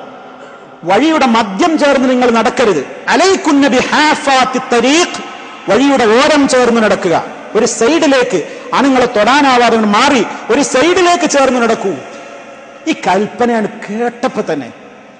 അതാണ് കേട്ട മാത്രയിൽ സഹാബത്ത് പറയാണ്, ഫകാനത്തിൽ മർഅതു തൽതസിഖു ബിൽ ജിദാരി ഹത്താ അന്ന സൗബഹാ ലയതഅല്ലഖു ബിൽ ജിദാരി മിൻ ലുസൂഖിഹാ ബിഹി. സുബ്ഹാനല്ലാഹ്. ആ പെണ്ണുങ്ങൾ, സഹാബ വനിതകൾ എന്ത് ചെയ്തു? പിന്നെ അവര് നടക്കുമ്പോ ആ പെണ്ണുങ്ങളുടെ വസ്ത്രം ഇങ്ങനെ വേലിപ്പടർപ്പനും മതിലുമ്മലൊക്കെ കൊളത്തുന്നത് പോലെ അത്രയും മതിലിനോട് ഒട്ടി നടന്നിട്ട്. കൽപ്പനയാണ് കേട്ട അപ്പത്തന്നെ. നമ്മളെ പെണ്ണുങ്ങൾ നടക്കുകയാണെങ്കിൽ തന്നെ ഏരിയ കൂടിയാണ് മുദ്രാവാക്യം വിളിക്കണമായിരിക്കും. റോഡിന്റെ റോഡ് കൂടി അവർ നടക്കുള്ളൂ. ആണുങ്ങൾ മാറിപ്പോയിക്കൊള്ളണം. പെണ്ണുങ്ങൾക്കുള്ളതാ റോഡ്. അവർക്കാണ് ഷോപ്പിംഗ്. അത് ലൈലത്തുൽ ഖദർ ആയാലും വേണ്ടില്ല, റമളാന്റെ ഒടുവിലപ്പത്തായാലും വേണ്ടില്ല. മാർക്കറ്റിലേക്ക് ഇറങ്ങിയാൽ അവരെ തട്ടിയിട്ടും മുട്ടിയിട്ടും അല്ലാതെ നീങ്ങാൻ കഴിയൂല. അവരോട് പറഞ്ഞു, നിങ്ങൾ വീട്ടിൽ അടങ്ങി ഒതുങ്ങിയിരിക്കണം, അത്യാവശ്യത്തിനല്ലാതെ പുറത്തിറങ്ങരുത്. ഇറങ്ങിയാൽ തന്നെ വളരെ മാന്യമായിട്ട് സൈഡ് ഒതുങ്ങി പോകണം. ഇങ്ങനെ നാലുപുറം നോക്കി കൊഞ്ചിക്കഴിഞ്ഞ് വർത്താനം പറഞ്ഞ് ഇങ്ങനെ കട്ടോ ഒതയ്ക്കോ വെച്ചിട്ട് നടക്കേണ്ടവരല്ല. സഹാബിമാരത് കേട്ടപ്പോഴേക്ക് അവര് പിന്നെ പുറത്തിറങ്ങിയാൽ അത്യാവശ്യ കാര്യത്തിന് അവർ ഇറങ്ങും. ഇറങ്ങിയാൽ തന്നെ അവർ ആണുങ്ങളുടെ കൂടെ ഒന്നും ഇടകലരാതെ അവരിങ്ങനെ നടക്കുമ്പോൾ അവരുടെ ഡ്രസ്സ് മതിലുമ്മലിങ്ങനെ ചേർന്ന് കൊളത്തിപ്പിടിക്കും പോലെ അത്ര മതിലിനോട് ചേർന്നുകൊണ്ടാണ് പിന്നെ സഹാബ സ്ത്രീകൾ നടന്നത്. ഇനി നിങ്ങൾ നോക്കൂ, എത്ര മനസ്സിലേക്ക് വിഷമുള്ള കാര്യമായിട്ട് തോന്നിയാലും നബിയാണ് പറഞ്ഞാൽ അവരാണ് ചെയ്യും. ഒരു സംഭവം, ഒറ്റ സംഭവം പറഞ്ഞുതരാം. വല്ലാത്തൊരു സംഭവമാണ്. ഇസ്ലാമിലൊരു നിയമമുണ്ട്. എന്താണ്? ഞാൻ മുല കുടിച്ച ഒരു ഉമ്മയുടെ മുല മറ്റൊരു പെണ്ണ് കുടിച്ചിട്ടുണ്ടെങ്കിൽ അവൾ എന്റെ പെങ്ങളാ, എനിക്ക് അവളെ വിവാഹം കഴിക്കാൻ പറ്റൂല. ഒരു സംഭവം ഉണ്ടായി. ഉഖബത്ത് ബിനുൽ ഹാരിസ് റളിയല്ലാഹു തആല അൻഹു, മഹാനായ സ്വഹാബി ഉഖബത്ത് ബിൻ ഹാരിസ് റളിയല്ലാഹു തആല അൻഹു, അദ്ദേഹം മക്കയിൽ വെച്ചൊരു പെണ്ണുമായി അതേ വിവാഹം അന്വേഷിച്ചു, തമ്മിൽ ഇഷ്ടപ്പെട്ടു, കണ്ടു, ഇഷ്ടപ്പെട്ടു, വിവാഹം ചെയ്തു. അങ്ങനെ വിവാഹം ചെയ്ത് മക്കയിൽ ജീവിച്ചു കൊണ്ടിരിക്കുമ്പോൾ ഒരു പെണ്ണ് വന്നുകൊണ്ട് പറയുന്നു, ഉഖബാ, നിനക്കും ഈ പെണ്ണിനും ഞാൻ മുലയൂട്ടിയിട്ടുണ്ട്. നിനക്കും മുല എന്നൊക്കെയാണ്, ഈ കുട്ടിക്കും മുല കൊടുത്തിട്ടുണ്ട്. ഇതെന്റെ പെങ്ങളാ, കല്യാണം കഴിക്കാൻ പാടില്ല. അപ്പൊ അവര് പറഞ്ഞു, നിങ്ങൾ കളവാ പറയണത്, എനിക്ക് നിങ്ങളെ മുമ്പ് പരിചയമില്ല, എനിക്ക് നിങ്ങളെ പറ്റി ഒരു അറിവില്ല, ആരും എന്നോട് ഇത് പറഞ്ഞിട്ടുമില്ല, നിങ്ങൾ എന്തായി പറയുന്നത് എന്ന് പറഞ്ഞു. പക്ഷേ അദ്ദേഹത്തിന്റെ മനസ്സിൽ സങ്കടം സഹിക്കുന്നില്ല. അദ്ദേഹത്തിന്റെ മനസ്സിലിങ്ങനെ വിഷമം. ആ പറഞ്ഞൊരു കാര്യറ്റാണെങ്കിലോ, നമ്മളാണെങ്കിൽ അത് കേട്ടില്ല എന്ന് വെച്ച് നടിക്കും. ഉടനെ അദ്ദേഹം മക്കയിൽ നിന്ന് വാഹനം ഏർപ്പാട് ചെയ്യുന്നു, മദീനയിലെത്തുന്നു. നബി സല്ലല്ലാഹു അലൈഹി വസല്ലമിനോട് ചോദിക്കുകയാണ്, ഓ നബിയേ, അതേ എനിക്കും ഈ സ്ത്രീക്കും ഒരു പെണ്ണ് മുല തന്നിരിക്കുന്നു എന്ന് എന്നോട് വന്ന് പറഞ്ഞിരിക്കുന്നു. അവര് കള്ളം പറയുകയാണ് നബിയേ, അവര് കള്ളം പറയുകയാണ് എന്ന് നബി സല്ലല്ലാഹു അലൈഹി വസല്ലമയോട് പറഞ്ഞു. അപ്പൊ പ്രവാചകൻ ഒന്നും മിണ്ടിയില്ല. രണ്ടാമതും പറഞ്ഞു നബിയോട്, നബിയെ എന്താണ് നിങ്ങളൊന്നും മിണ്ടാത്തത്? പ്രവാചകനൊന്നും മിണ്ടിയില്ല. മൂന്നാമത് ചോദിച്ചു, അവര് പറഞ്ഞില്ലേ അങ്ങനെ? അവര് പറഞ്ഞില്ലേ ഉഖബ, നിനക്കും ആ പെണ്ണിനും മുല തന്നിരിക്കുന്നു എന്ന് അവര് പറഞ്ഞില്ലേ?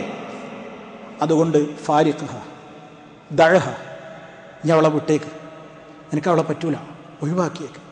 നിങ്ങളൊന്ന് ആലോചിച്ച് നോക്കൂ, എന്തായിരിക്കും ആ മനസ്സിന്റെ. വിവാഹം കഴിഞ്ഞ് വിവാഹത്തിന്റെ ഒരുപാട് മധുര സ്വപ്നങ്ങൾ, വിവാഹത്തിന്റെ ഒരുപാട് സ്വപ്നങ്ങൾ കണ്ട് ഇഷ്ടപ്പെട്ട് വിവാഹ ജീവിതത്തിലേക്ക് കാലെടുത്ത് വെച്ച് ജീവിതം ജീവിച്ചുകൊണ്ടിരിക്കുന്ന ഭാര്യാഭർത്താക്കളോട് മധുവിധുവിന്റെ രാത്രികൾ മങ്ങി മായുന്ന ആ ഓർമ്മകൾ മങ്ങി മറയുന്നതിന്റെ മുമ്പാണ് നബി സല്ലല്ലാഹു അലൈഹി വസല്ലം പറയുന്നത്, ഉഖബാ, ആ പെണ്ണിനെ ഒഴിവാക്കിയേക്ക്. ഉഖബത്ത് റളിയല്ലാഹു തആല അൻഹു ഒന്നും ആലോചിച്ചില്ല. ബലാ യാ റസൂലല്ലാഹ്, അള്ളാഹിന്റെ റസൂല് പറഞ്ഞതുപോലെ ആ പെണ്ണിനെ ഒഴിവാക്കി, വേറെ വിവാഹം കഴിച്ചു. ഇസ്ലാമിക ചരിത്രത്തിലെ തിളങ്ങുന്ന ഏടാണ്. നമുക്കിഷ്ടല്ലെങ്കിലും നമ്മളൊക്കെ ഒന്ന് സുന്നത്ത് സ്വീകരിക്കുക, ഹദീസ് സ്വീകരിക്കാറുണ്ട്. എന്താ, നമുക്ക് നല്ല തൃപ്തിയും മനസ്സിന് വിഷമൊന്നും ഇല്ലെങ്കിൽ നമ്മൾ സ്വീകരിക്കും. അവനാന്റെ കാര്യത്തിന് വല്ല പ്രയാസവും വിഷമവും ചില സ്വാർത്ഥ താല്പര്യങ്ങൾക്ക് വല്ല ബുദ്ധിമുട്ടും വരാണെങ്കിലോ നമ്മളത് ഒരിക്കലും അംഗീകരിക്കൂല, അത് നമ്മൾ ഒരിക്കലും സ്വീകരിക്കൂല. ഇതാണ് നമ്മുടെ സമീപനം. ഈ സമീപനം ഒരിക്കലും പാടില്ല. സഹാബിമാർ അങ്ങനെയല്ല. സഹാബിമാരെ സംബന്ധിച്ചിടത്തോളം അവരൊരാ ഉടനെ തന്നെ അത് നടപ്പിൽ വരുത്തുകയാണ്. അതുപോലെ തന്നെ നിങ്ങൾ നോക്കൂ, അവരുടെ ഒരു ഭയം. നബി സല്ലല്ലാഹു അലൈഹി വസല്ലമിന്റെ ഈ നിയമം അറിയാതെ, അഥവാ സ്വർണം പുരുഷന് ധരിക്കൽ ഹറാമാണെന്ന നിയമം അറിയാതെ ഒരു സഹാബ പുരുഷനതാ ഒരു സ്വർണത്തിന്റെ മോതിരം ധരിച്ചുകൊണ്ട് പ്രവാചകന്റെ സന്നിധിയിൽ ഹാജരാകുന്നു. അപ്പൊ നബി സല്ലല്ലാഹു അലൈഹി വസല്ലമിന്റെ മുമ്പിൽ സ്വഹാബി ഇരിക്കുകയാണ് സ്വർണത്തിന്റെ മോതിരം ധരിച്ചിട്ട്. എല്ലാ ആളുകളും മനസ്സിലാക്കിക്കോളിൻ, സാന്ദർഭികമായിട്ട് സൂചിപ്പിക്കുകയാണ്. എത്രയോ ജില്ലകളിലെ ചെറുപ്പക്കാരിന്ന് പുതിയാപ്പിള പുറപ്പെടുന്ന ദിവസം എല്ലാ വിരലിലും ചില വിരലിലും ഒക്കെ മോതിരണിയുന്നുണ്ട്. എല്ലാവരോടും ഓർമ്മപ്പെടുത്തുകയാണ്. ഏത് ജില്ലക്കാരി എന്നൊന്നും ഞാൻ പറയുന്നില്ല. പന്തലിൽ വെച്ച് അമ്മായിമ്മ മോതിരണിയിക്കുന്നുണ്ട്. പലരുടെയും വക മോതിരം കിട്ടുന്നുണ്ട്, സ്വർണത്തിന്റെ മോതിരം കിട്ടുന്നുണ്ട്. എന്നിട്ട് എന്ത് ചെയ്യും? ഇന്നത്തെ ഒരു ദിവസല്ലേ, കല്യാണത്തിന്റെ ഒരു ദിവസല്ലേ എന്ന് വിചാരിച്ച് പിന്നെ നമുക്ക് ഒഴിവാക്കാമല്ലോ എന്ന് കരുതിയിട്ട് അത് വിരലിൽ അണിയുന്ന ആളുകളുണ്ട്. നബി സല്ലല്ലാഹു അലൈഹി വസല്ലം ഇത് കണ്ടപ്പോൾ ചോദിക്കുകയാണ്,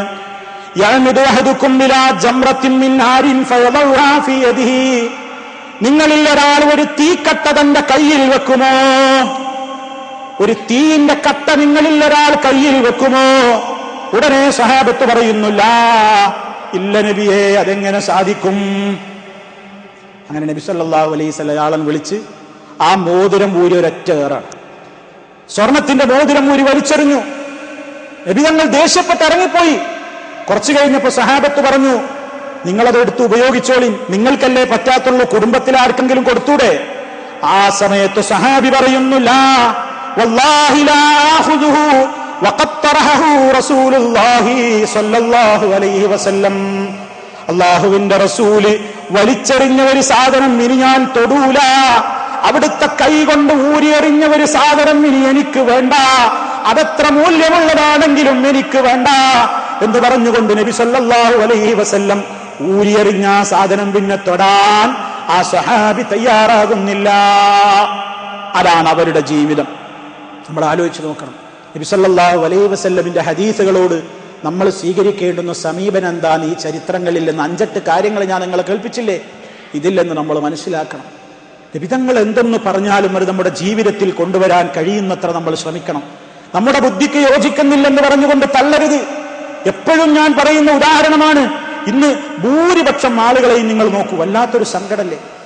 ഏത് പള്ളികളിൽ നിങ്ങൾ ശ്രദ്ധിച്ചു നോക്കൂ, ഒന്നുകിൽ അവൻ ധരിച്ച കന്തോറയാവട്ടെ പാൻ്റാവട്ടെ ഒക്കെ നെരിയാണിക്ക് താഴെ. ആരെങ്കിലും അത് നമ്മുടെയൊക്കെ നാടുകളിൽ ഏതെങ്കിലും കുട്ടികൾ പാൻ്റൊക്കെ മടക്കി വെച്ച് നടന്നാൽ പറയും, എന്താടാ വെള്ളപ്പൊക്കണ്ടോ? എന്താ വെള്ളപ്പൊക്ക? പരിഹാസം. എന്താ ബർമുടയാ? എന്താ മൊല്ലപ്പാൻ്റാ? ഇവനേതായാലും മൊല്ലാക്ക വന്നിരിക്കുന്നു എന്നൊക്കെ പറഞ്ഞ് കളിയാക്കൂലേ? സല്ലല്ലാഹു അലൈഹി വസല്ലമിന്റെ ഹദീസുകളോട് സഹാബത്തിന്റെ സമീപം എങ്ങനെയായിരുന്നു? ഒരു ഹദീസിന് ഒരു കൽപ്പനയെ എങ്ങാനും പുച്ഛിച്ചാൽ മനസ്സിലായിക്കൊള്ളു. ഒരൊറ്റ കാര്യം, ഒരൊറ്റ സംഗതി പറയട്ടെ. നബി സല്ലല്ലാഹു അലൈഹി വസല്ലമിന്റെ മജ്‌ലിസിൽ വെച്ച് ഒരാളതാ ഭക്ഷണം കഴിക്കുമ്പോൾ ഇടത്തെ കൈകൊണ്ട് ഭക്ഷണം കഴിക്കുന്നു. ശരിക്ക് ശ്രദ്ധിച്ചോളി, ഇതിൽ കണ്ട് താരതമ്യപ്പെടുത്തിക്കോളിൻ എല്ലാ പരിഹാസങ്ങളും, എല്ലാ കിബറും ഇതിൽക്ക് കണക്ക് കൂട്ടിക്കോളി. എന്താ ചെയ്യുന്നത്? ഇടത് കൈ കൊണ്ട് ഭക്ഷണം കഴിക്കുന്നു. ആ സമയത്ത് നബി സല്ലല്ലാഹു അലൈഹി വസല്ലം പറഞ്ഞു, വലത്തെ കൈ കൊണ്ട് ഭക്ഷണം കഴിക്കൂ. ഇടത് കൈ കൊണ്ട് ഭക്ഷണം കഴിക്കുകയും കുടിക്കുകയും തിന്നുകയും ചെയ്യുന്നത് ശൈത്താനാണ്. വലത് കൈ കൊണ്ട് തിന്നൂ. കുൽ ബിയമീനിക, വലത്തെ കൈ കൊണ്ട് ഭക്ഷിക്കൂ എന്ന് നബി സല്ലല്ലാഹു അലൈഹി വസല്ലം പറഞ്ഞു. ഇയാള് ഇത് കേട്ടപ്പോ ഉടനെ ഇയാള് എടുത്തടിച്ചൊരു മറുപടി റസൂലുള്ളാഹിനോട്, എനിക്കറിയില്ല. നമ്മളെ ഭാഷയിൽ നമ്മൾ സാധാരണ, മോനെ ഇടത്തെ കൈ കൊണ്ട് കുടിക്കല്ല, വലത്തെ എനിക്ക് പറ്റൂല, ആ പാൻ്റ് ഒന്നാണ് കഴിച്ചു കൊടുക്കുക, എനിക്ക് പറ്റൂല, ഈ രൂപത്തിൽ ഇങ്ങനെ അത് ചെയ്യല്ലത്, അതെനിക്ക് പറ്റൂല. മാ മനഅഹു ഇല്ലൽ കിബ്ർ, അഹങ്കാരം കൊണ്ട് ആളങ്ങനെ പറഞ്ഞത്. എനിക്ക് പറ്റൂല എന്ന് പറഞ്ഞു. ഉടനെ കാരുണ്യത്തിന്റെ നേതാവായ നബി സല്ലല്ലാഹു അലൈഹി വസല്ലമിനത് വല്ലാതെ നൊന്തു. എന്തുകൊണ്ടാണ്? പടച്ച റബ്ബിന്റെ കൽപ്പനയാണല്ലോ ഈ പരിഹസിച്ചത്, പടച്ച റബ്ബിന്റെ നിയമത്തെയാണല്ലോ ഈ അവഗണിച്ചത്, പടച്ച റബ്ബിന്റെ നിർദ്ദേശത്തെയാണല്ലോ ഈ തള്ളിക്കളഞ്ഞത്. ഉടനെ നബി സല്ലല്ലാഹു അലൈഹി വസല്ലം അയാളോടൊരു വാക്ക് പറഞ്ഞു, എങ്കിൽ നിനക്കിനി കഴിയൂല, ഇനി നിനക്ക് കഴിയൂല എന്ന് പറഞ്ഞു. എന്തിനു കഴിയൂലാണ്? ഇനി എനിക്ക് കഴിയൂല. സഹാബത്ത് പറയണ്, മരണം വരെ പിന്നെ ഈ മനുഷ്യന്റെ വലത്തെ കൈ വായിലേക്ക് പൊങ്ങിയിട്ടില്ല. സുബ്ഹാനല്ലാഹ്. എന്താ സംഭവിച്ച? കൈ കുഴഞ്ഞുപോയി. അയാളെ കൈ ഇങ്ങനെ തന്നെ നിന്നു, എന്നിട്ട് മടങ്ങൂല. റസൂലുള്ളാഹിന്റെ ഒരൊറ്റ ഹദീസിനോട്, ഒരു സുന്നത്തിനോട് കാണിച്ച ധിക്കാരം മനസ്സിലായിക്കോളി. വലത്തെ കൈ കൊണ്ട് കുടിക്ക്, വലത്തെ കൈ കൊണ്ട് തിന്നേന്ന് പറഞ്ഞാൽ എവിടുന്ന ഈ ചങ്ങാതി വന്നിരിക്കുന്നു? വൃത്തിയില്ലാത്തവൻ. കയ്യും വലി ചാറൊക്കെ ആയിട്ട് അത് ഗ്ലാസ് കൊണ്ട് വലത്തെ കൈ കൊണ്ട് പിടിക്കുക. എന്ത് ഇസ്ലാം? അത് പരിഹാസല്ലേ? സൂക്ഷിച്ചോളൂ. അതേ, ഇസ്ലാമിന്റെ ഏതെങ്കിലും ഒരു സമ്പ്രദായത്തെ പരിഹസിക്കുന്നവരെ, പുച്ഛിക്കുന്നവരെ സൂക്ഷിച്ചോളൂ. ദുനിയാവിൽ വെച്ച് തന്നെ ശിക്ഷ കിട്ടുന്നു. ഫൽയഹ്ദരില്ലദീന യുഖാലിഫൂന അൻ അംരിഹി അൻ തുസീബഹും ഫിത്നതുൻ ഔ യുസീബഹും അദാബുൻ അലീം. അല്ലാഹുവിന്റെ റസൂലിന്റെ കൽപ്പനയോട് ധിക്കാരമാത്സര്യം കാണിക്കുന്ന സ്വഭാവക്കാർ, അവർക്ക് ഫിത്ന ബാധിക്കുന്നത്, വലിയ ശിക്ഷ ബാധിക്കുന്നത് അവർ വളരെ പേടിച്ചുകൊള്ളട്ടെ. ഇതിലെന്ത്? ഇസ്ലാമിന്റെ ഏത് നിയമങ്ങളെക്കുറിച്ചും നമ്മൾ വിലയിരുത്തണം. നബിതങ്ങൾ പഠിപ്പിച്ച ഒരു ആചാരത്തെയും കളിയാക്കരുത്, എതിർക്കരുത്, നിഷേധിക്കരുത്. ഇത് ചെയ്യുന്നവനെ തള്ളിക്കളയരുത്. റസൂലുള്ളാഹിന്റെ ഒരൊറ്റ ഹദീസിനെയും പുറങ്കാല് കൊണ്ട് ചവിട്ടരുത്, മാറ്റിവെക്കരുത്. എനിക്ക് സ്വീകാര്യമില്ല എന്ന് പറയരുത്, ഞാൻ അംഗീകരിക്കൂല എന്ന് പറയരുത്, ഖുർആനെതിരാണെന്ന് പറയരുത്. ഖുർആനെതിരായിട്ടൊരു ഹദീസ് ഉണ്ടാവോ? ഈ ആളുകളുടെ ധാരണ എന്താ? ചില ആൾക്കാർ പറയണം ആ ഹദീസ് ഖുർആനെതിരാണ്. ഇവരെ വർത്താനം കേട്ടാ തോന്നും ഇത് രണ്ടും രണ്ട് കമ്പനിയിൽ നിന്ന് ഇറക്കിയതാണ്. ഖുർആൻ ഇറങ്ങിയ അതേ പടച്ച തമ്പുരാനാണ് ഹദീസ് ഇറക്കുന്നത്. അള്ളാഹ് തന്നെയാണ് രണ്ടും പറയുന്നത്. നബി സല്ലല്ലാഹു അലൈഹി വസല്ലം സ്വന്തം ഇഷ്ടപ്രകാരം പറഞ്ഞത് ആ ഹദീസ്, വമാ യൻതിഖു അനിൽ ഹവാ ഇൻ ഹുവ ഇല്ലാ വഹ്യു യൂഹാ. സ്വന്തം ഇഷ്ടപ്രകാരം അവിടുന്ന് സംസാരിക്കാറില്ല, അവിടുത്തേക്ക് നൽകപ്പെടുന്ന ബോധനം മുഖേനയല്ലാതെ. വഹ്യായിട്ട് കിട്ടുന്നതാ നബി തങ്ങൾ പറയുന്നത്.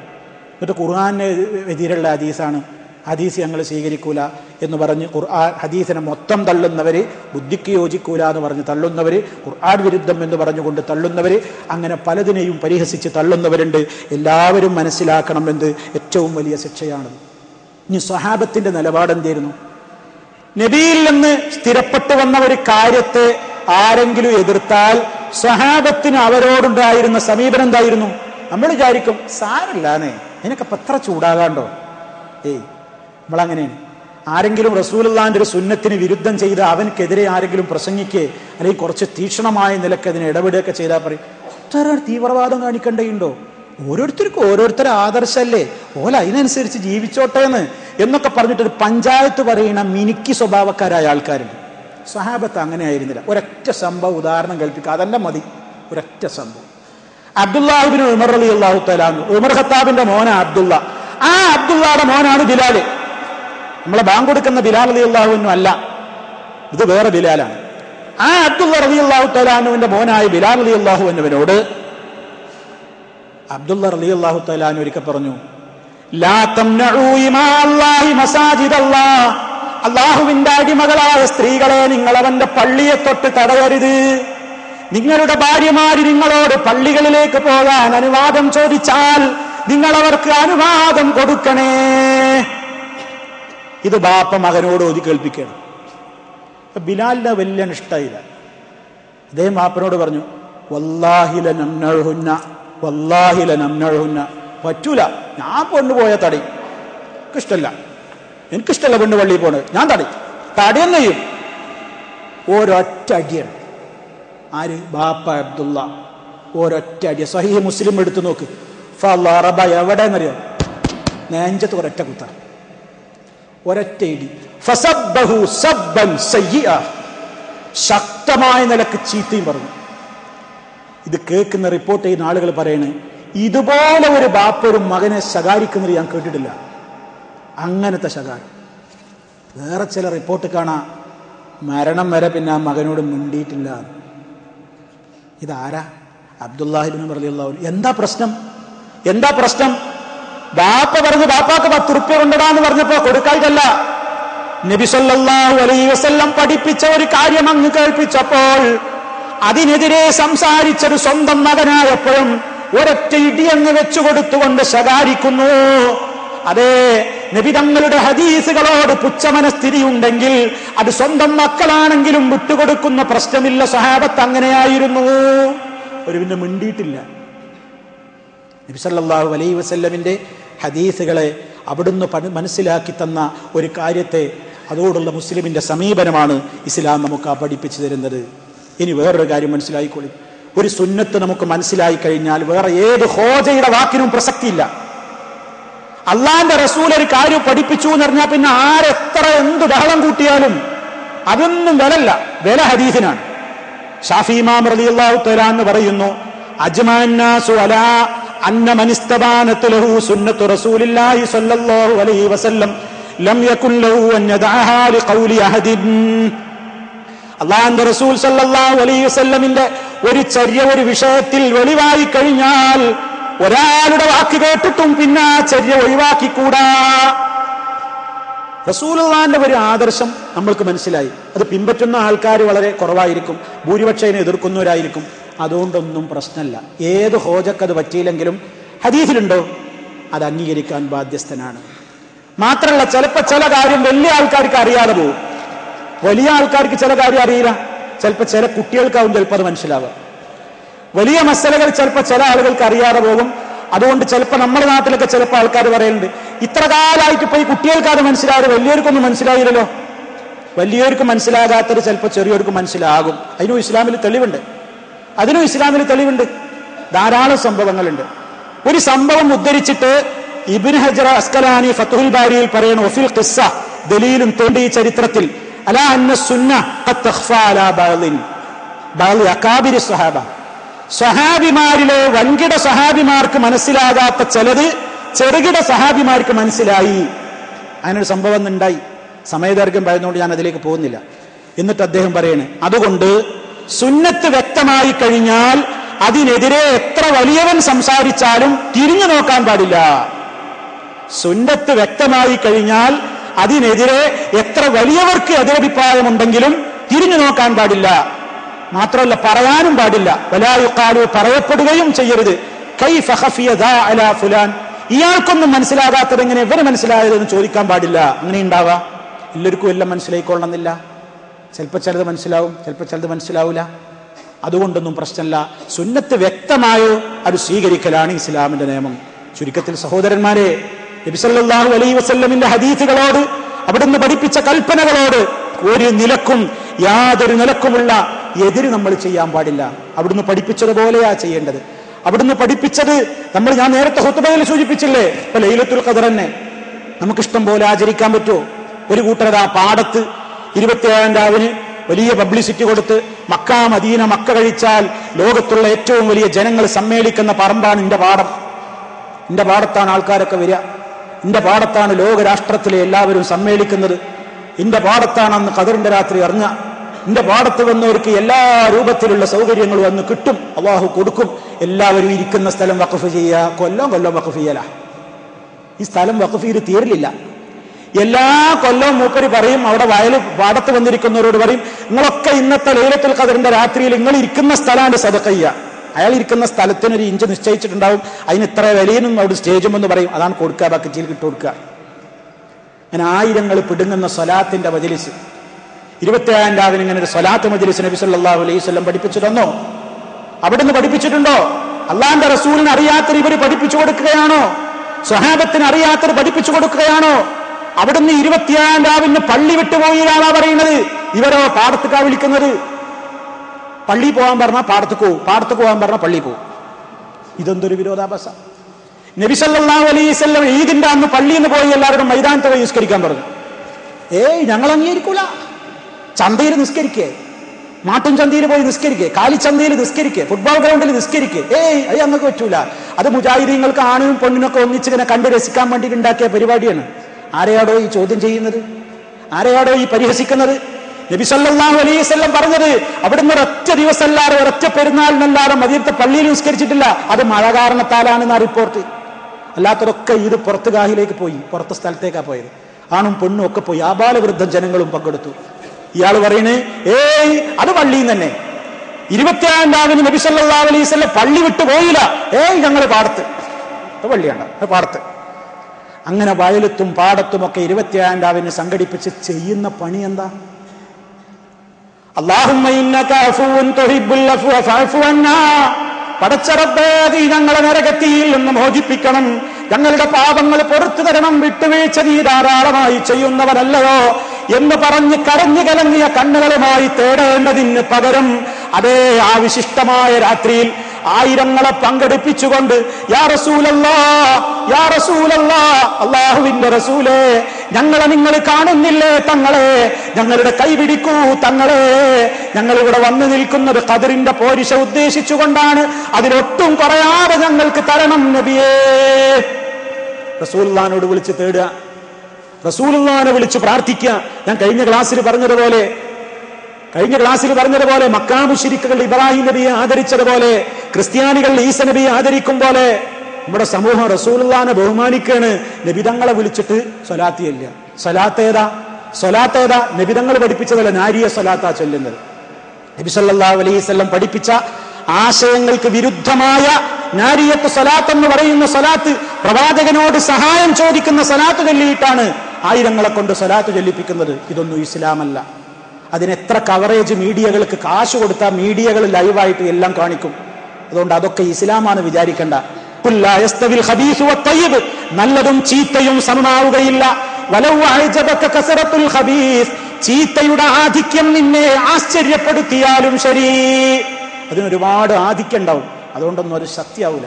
അതുകൊണ്ട് എല്ലാ ആളുകളും പ്രിയമുള്ളവരെ, കഴിയുന്നത്ര സമയങ്ങൾ നമ്മുടെ വരും രാത്രികളിൽ അള്ളാഹുവിന്റെ പള്ളികളിൽ കഴിച്ചുകൂട്ടി അള്ളാഹുവിന്റെ റസൂൽ സല്ലല്ലാഹു അലൈഹി വസല്ലം കൽപ്പിച്ചതുപോലെ, അതാണ് അഷ്ഹദു അന്ന മുഹമ്മദർ റസൂലുള്ളാഹ്. അത് ലൈലത്തുൽ ഖദറിന്റെ കാര്യത്തിലാണെങ്കിലും ഏത് കാര്യം ആചരിക്കുമ്പോഴും അവിടുന്ന് പഠിപ്പിച്ചതിനോടൊരു വെറുപ്പുണ്ടാകരുത്, അവിടുന്ന് പഠിപ്പിച്ചിരുന്ന ഒരു സുന്നത്തിനോടും വിമുഖതയുണ്ടാവരുത്. അവിടുത്തോടുള്ള സ്നേഹം നമ്മുടെ കൽബിലുണ്ടാകണം. അവിടുന്ന് പഠിപ്പിച്ചതിനോട് വലിയ വിനീതത്വം ഉണ്ടാകണം. ഒരു കാര്യം നമുക്ക് ചെയ്യാൻ കഴിഞ്ഞില്ലെങ്കിൽ എനിക്കത് ചെയ്യാൻ കഴിഞ്ഞില്ലല്ലോ എന്ന സങ്കടമാണ് ഉണ്ടാവേണ്ടത്. ഞാൻ ചെയ്യുന്നില്ലെങ്കിൽ അതാരും ചെയ്യണ്ടെന്നല്ല, ഞാൻ ചെയ്യുന്നില്ലെങ്കിൽ അതാരും ചെയ്തുകൂടാന്നല്ല, ആരെങ്കിലും ചെയ്യുന്നുണ്ടെങ്കിൽ പരിഹസിക്കും എന്നല്ല, അതിനെ എതിർക്കും എന്നല്ല. എനിക്കത് ചെയ്യാൻ കഴിയുന്നില്ലല്ലോ, അദ്ദേഹമൊക്കെ അത് ചെയ്യുന്നുണ്ടല്ലോ, അല്ലാ നിന്റെ നേതാവ് നിന്റെ മഹാനായ റസൂൽ സല്ലല്ലാഹു അലൈഹി വസല്ലമിനെ പിൻപറ്റി ജീവിക്കുന്നവരുടെ കൂട്ടത്തിൽ എന്നെ ഉൾപ്പെടുത്തണേ എന്ന് നിരന്തരമായി നമ്മൾ പ്രാർത്ഥിച്ചുകൊണ്ടിരിക്കുക. ആ നിരക്ക് നബി സല്ലല്ലാഹു അലൈഹി വസല്ലമിൽ നിന്നുള്ള എല്ലാ അധ്യാപനങ്ങളെയും നമ്മൾ മുറുകെ പിടിച്ചുകൊണ്ട് അവിടുത്തോടുള്ള സ്നേഹം നമ്മൾ നിലനിർത്തുക. എങ്കിൽ നാളെ മഹ്ശറിൽ അവിടുന്ന് നൽകുന്ന ആ പ്രത്യേകമായ ഹൗദുൽ കൗസറിൽ നിന്ന് കുടിക്കാൻ നമുക്ക് ഭാഗ്യം കിട്ടും. ചില ആളുകൾ അത് കുടിക്കാൻ വരുമ്പോൾ നബിതങ്ങളെ എറിഞ്ഞു ആട്ടി ഓടിക്കും, പോ എന്ന് പറയും. എന്താ കാരണം? നബിതങ്ങൾ പഠിപ്പിച്ച ആശയത്തിന് എതിര് ചെയ്ത ആളുകളാ. അങ്ങനത്തെ ആളുകൾ വെള്ളം കുടിക്കാൻ ചെന്നാൽ ആട്ടി അകറ്റപ്പെടുകയാണ് ചെയ്യുക. അത്തരം ദൗർഭാഗ്യവാന്മാരിൽ നിന്ന് അള്ളാഹു നമ്മെ കാത്ത് രക്ഷിക്കുമാറാകട്ടെ. അവിടുത്തെ കൈ കൊണ്ട് ഒരു മുറുക്ക് വെള്ളം ഹൗദുൽ കൗസറിൽ നിന്ന് കുടിപ്പിക്കപ്പെടുന്ന മഹാന്മാരുടെ കൂട്ടത്തിൽ അള്ളാഹു നമ്മെ ഓരോരുത്തരെയും ഉൾപ്പെടുത്തി അനുഗ്രഹിക്കുമാറാകട്ടെ. സഹോദരങ്ങളെ, അവിടുത്തെ സുന്നത്തുകൾ ധാരാളമായി മനസ്സിലാക്കുക, പഠിക്കുക. ഹദീസുകളെ പരിശുദ്ധ ഖുർആൻ ക്ലാസുകളിലൊക്കെ ബന്ധപ്പെട്ടുകൊണ്ട് ഇസ്ലാമിനെ കുറിച്ചുള്ള അറിവുകൾ നേടിയെടുത്തുകൊണ്ട് ഇസ്ലാമികമായ ജീവിതത്തെ കൂടുതൽ കൂടുതൽ ധന്യമാക്കുവാൻ ഈ മാസത്തിൽ നമ്മളൊക്കെ തീരുമാനമെടുക്കുക. സർവശക്തനായ നാഥൻ നബി സല്ലല്ലാഹു അലൈഹി വസല്ലമിനോടുള്ള സ്നേഹവും ആദരവും ബഹുമാനവും എപ്പോഴും നമ്മുടെ കൽബുകളിൽ നിലനിർത്തിക്കൊണ്ട് അവിടുത്തെ കൂടെ സ്വർഗത്തിൽ എത്തിച്ചേരാനുള്ള സൗഭാഗ്യം നൽകി നമ്മയും നമ്മുടെ മക്കളെയും കുടുംബാദികളെയും അള്ളാഹു അനുഗ്രഹിക്കുമാറാകട്ടെ. എല്ലാവിധ പ്രയാസങ്ങളെ തൊട്ടും അള്ളാഹു നമ്മെ കാത്ത് രക്ഷിക്കുമാറാകട്ടെ. അല്ലാഹു റബ്ബുൽ ആലമീൻ സല്ലല്ലാഹു അലൈഹി വസല്ലം കാണിച്ചു തന്ന സൽപാന്താവിലൂടെ മുന്നോട്ട് നീങ്ങുവാനുള്ള ധൈര്യവും ആ രൂപത്തിലുള്ള ഒരു ഉത്സാഹവും ഉന്മേഷവും ആത്മാർത്ഥതയും നൽകിക്കൊണ്ട് നമ്മുടെ പ്രവർത്തനങ്ങളൊക്കെ വിജയത്തിൽ എത്തിച്ചേർക്കുമാറാകട്ടെ. അവൻ കബൂലാക്കുമാറാകട്ടെ. മാരക രോഗങ്ങളിൽ നിന്ന് അവൻ നമുക്ക് ശിഫ നൽകുമാറാകട്ടെ. വലിയ വലിയ അപകടങ്ങളിൽ നിന്ന് പരീക്ഷണങ്ങളിൽ നിന്ന് അള്ളാഹു നമ്മയും നമ്മുടെ മക്കളെയും കുടുംബങ്ങളെയും കാത്ത് രക്ഷിക്കുമാറാകട്ടെ. എല്ലാവിധത്തിലുള്ള പ്രയാസങ്ങളിലും റബ്ബിന്റെ തുണ നമുക്കുണ്ടാകുമാറാകട്ടെ. ഏത് രംഗത്തും പതറിപ്പോകാത്ത ഈമാൻ അല്ലാഹു പ്രദാനം ചെയ്യുമാറാകട്ടെ. ഈമാനോടുകൂടി ലാ ഇലാഹ ഇല്ലല്ലാഹ് എന്ന് ഉച്ചരിച്ചുകൊണ്ടുള്ള അന്ത്യം അള്ളാഹു നമുക്ക് വിധിക്കുമാറാകട്ടെ. മഹാന്മാരുടെ കൂടെ സ്വർഗത്തിൽ എത്തിച്ചേരാൻ നാഥൻ തുണക്കുമാറാകട്ടെ. അല്ലാഹുമ്മ റബ്ബനാ തഖബ്ബൽ മിന്നാ ഇന്നക അൻതസ് സമീഉൽ അലീം വതുബ് അലൈനാ ഇന്നക അൻതത് തവ്വാബുർ റഹീം വഗ്ഫിർ ലനാ ഇന്നക അൻതൽ ഗഫൂറുർ റഹീം തവഫനാ മുസ്ലിമീന വഅൽഹിഖ്നാ ബിസ്സാലിഹീൻ. അല്ലാഹുമ്മ സ്വല്ലി അലാ മുഹമ്മദിൻ വഅലാ ആലി മുഹമ്മദ്. വസ്സലാമു അലൈക്കും വറഹ്മത്തുള്ളാഹി വബറകാതുഹു.